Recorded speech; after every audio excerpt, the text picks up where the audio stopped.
안녕하십니까. 한겨레 논설위원 오태규입니다. 오늘은 북한의 도발의 끝은 어디인가에 대해서 말씀드리겠습니다.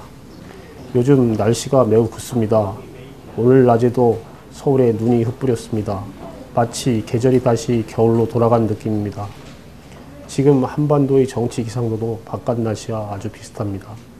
최근 한반도 위기지수가 높아지면서 기자들이 바깥 사람들부터 가장 많이 듣는 질문은 정말 전쟁이 일어나는 것이냐는 것이라고 합니다.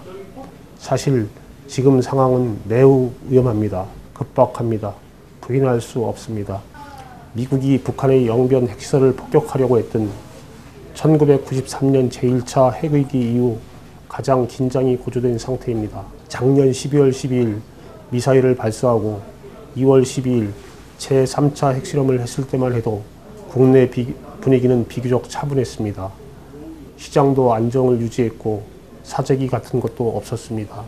하지만 남북 사이 험한 말의 교환 및 무력 시위 끝에 급기야 지난 9일 10년 가까이 가동됐던 개성공단이 일시 가동을 멈추자 이러다 정말 무슨 일이 나는 것 아니냐는 목소리가 점차 커지고 있습니다.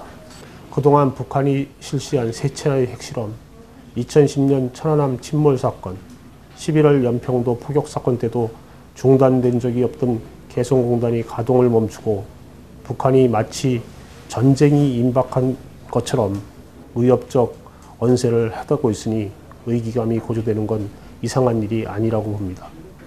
하지만 다시 처음 질문, 정말 전쟁이 벌어지는 것이냐로 돌아가면 저는 그럴 가능성이 낮다는데 손을 들겠습니다. 그 이유는 다음과 같습니다.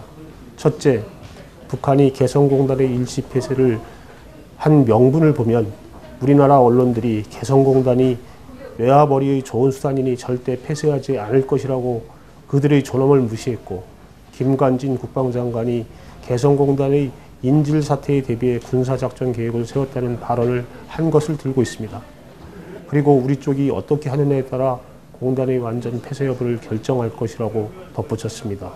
결론적으로 자기들이 폐쇄하려고 해서 폐쇄하는 것이 아니라 우리 쪽이 그쪽의 체면을 구기고 군사적으로 침범하려 하기 때문이라는 논리입니다.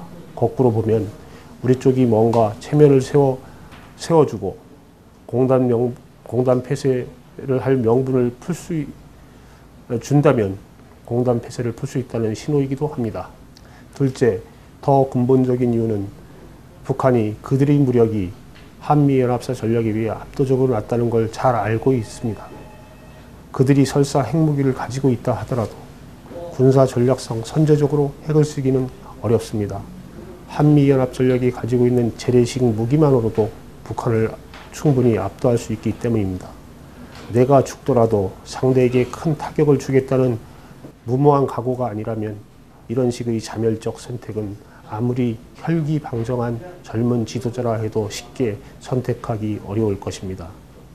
전쟁이나 연평도 포격 같은 손이 보이는 도발은 아니더라도 몇 가지 무력 시위를 할 가능성은 충분히 있습니다.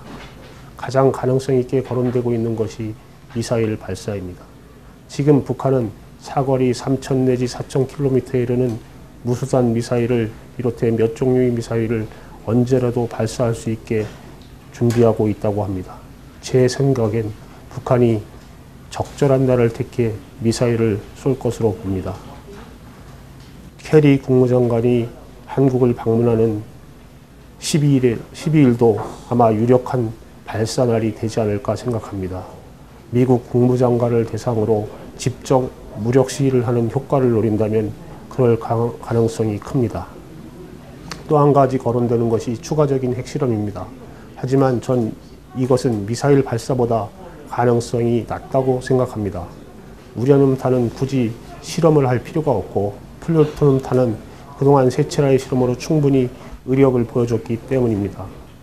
또 추가적인 플루토늄 핵실험은 이미 보유하고 있는 플루토늄 양만 소비하게 될 것입니다.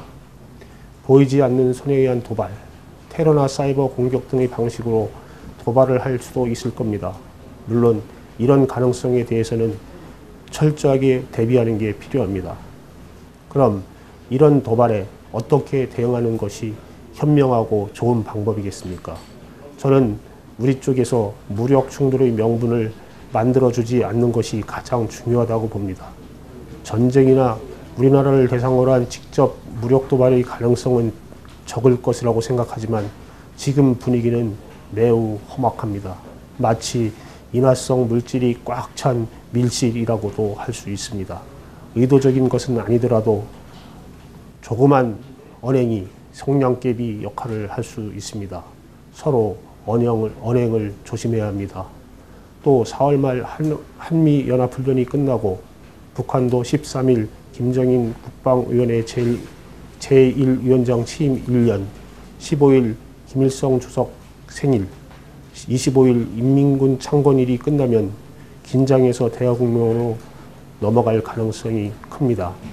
미국이 대륙 간도탄 실험을 자제하고 영해에 떨어지는 탄도미사일에 대해서는 요격하지 않겠다는 방침을 밝힌 것도 이런 국면 전환을 염두에 둔 것이라고 보입니다.